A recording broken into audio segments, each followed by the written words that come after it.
We see the mechanism. Look around you at the systems that define our lives, the flow of money, the structure of our debts, the endless stream of information.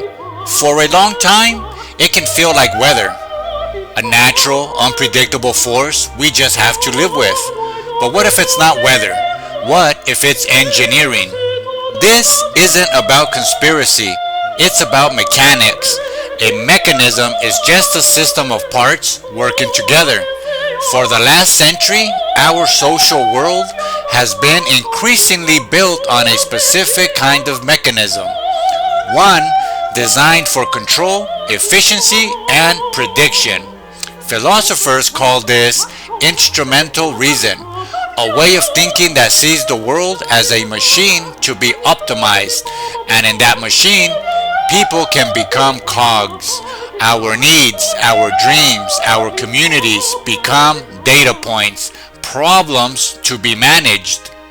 At the most powerful trick this mechanism ever pulled was convincing us we were just living in the world, not inside a constructed machine. But a shift is happening, a collective deep breath, and it starts with a single powerful realization. We can see the mechanism. Seeing it is the first and most profound act of rebellion because a mechanism only works if the parts don't understand they're part of a larger design.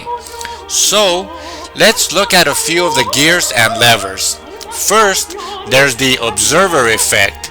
In science, it means the act of watching an experiment can change the outcome. In our world, it's the feeling of being constantly judged by credit scores, by social media algorithms, by performance metrics at work. It makes us perform. It makes us conform. But we can flip this. When a community decides to become the observer, when we show up to city council meetings, when we document the flow of local resources, when we simply pay attention together, our collective gaze becomes a tool for change. We are no longer the ones being watched.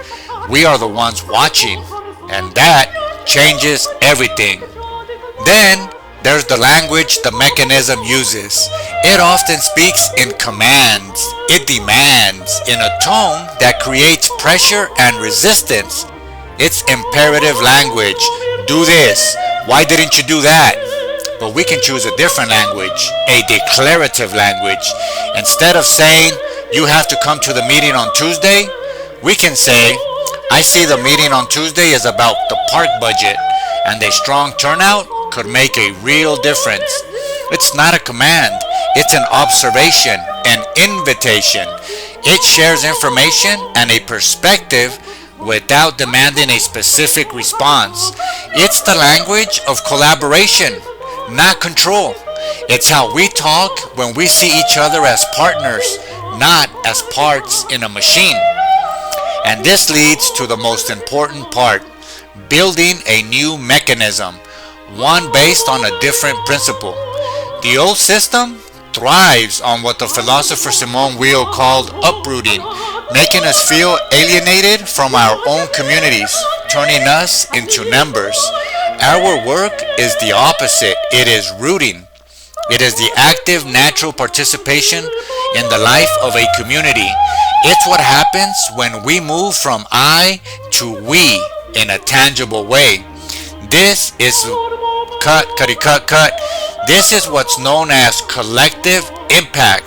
It's not one group's agenda, it's a coalition of neighbors, local businesses, everyone aligning around a common goal for systems level change.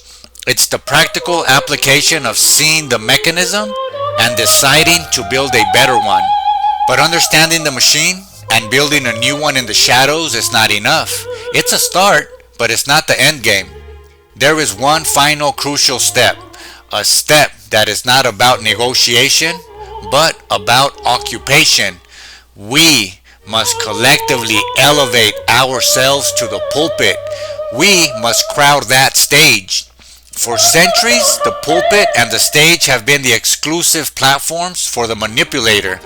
the places from which narratives were dictated, fear was sown, and our consent was manufactured. They stood there alone, elevated, growing fat on the spoils of our suffering, while we were kept in the dark and looking up, hoping for some crumbs to land on us. That ends today. That ends now. We will not tear these structures down in a blind rage. That would be to admit they had a power we can never possess. Instead, we will reclaim them. We will crowd them. We will elevate our collective position until that stage is no longer a pedestal for a single corrupt voice, but a new center for our shared harmony. Imagine it, the council chamber, where we don't just sit in the audience, but we fill the seats of power with teachers, mechanics, caregivers.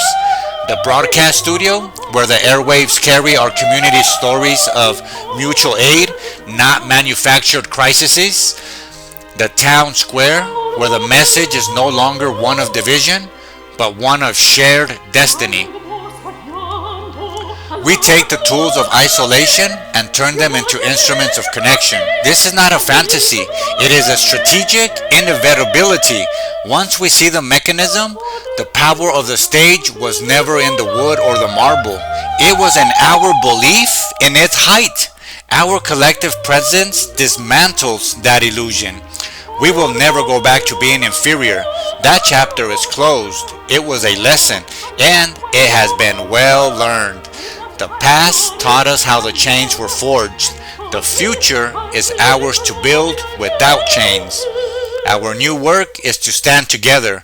On the ground we have reclaimed, and from that new center of harmony we begin the real work, healing our water, reviving our soil, and ensuring that every single one of us has a place at this new table we are building.